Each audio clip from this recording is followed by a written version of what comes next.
Hello everyone, আসসালামু আলাইকুম। কেমন আছেন সবাই? আলহামদুলিল্লাহ আমি অনেক ভালো আছি। আর এই তো দেখতে পাচ্ছেন, এটা হচ্ছে আমার আব্বুর লাগানো নিজের হাতে করা বাগান, সবজি বাগান। এখানে অনেক রকমের হচ্ছে আপনার শাক সবজি গাছ আছে। আমি আজকে কিছু শাক এখান থেকে তুললাম রান্না করার জন্য। তো প্রথমে দেখতে পাচ্ছেন এটা হচ্ছে লাল শাক। আর অনেক ছিল, এগুলো তুলে রান্না করা হয়েছে তাই কম হয়ে গেছে। দেন আছে লাউ শাক, বেগুন গাছ, টমেটো গাছ, মরিচ গাছ। আর ওই যে ওই সাইডে ওগুলো দেখতে পাবেন, ওগুলো হচ্ছে আপনার ফুলকপি, বাঁধাকপি।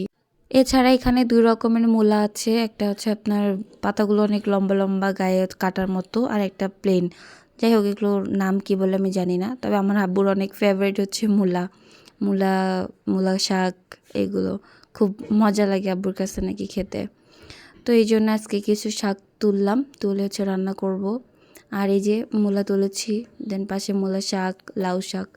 লাউ শাক আর মূলা শাক একসাথে ভাজি করা হবে, আর মূলাগুলো রান্না করা হবে সবজির সাথে। এই পাশে লাউ গাছগুলো অনেক বড় হয়েছে, অনেকগুলো ফুলও ধরছে দেখলাম। এই ছিল আজকের ভিডিও। শেষ পর্যন্ত দেখার জন্য সবাইকে ধন্যবাদ।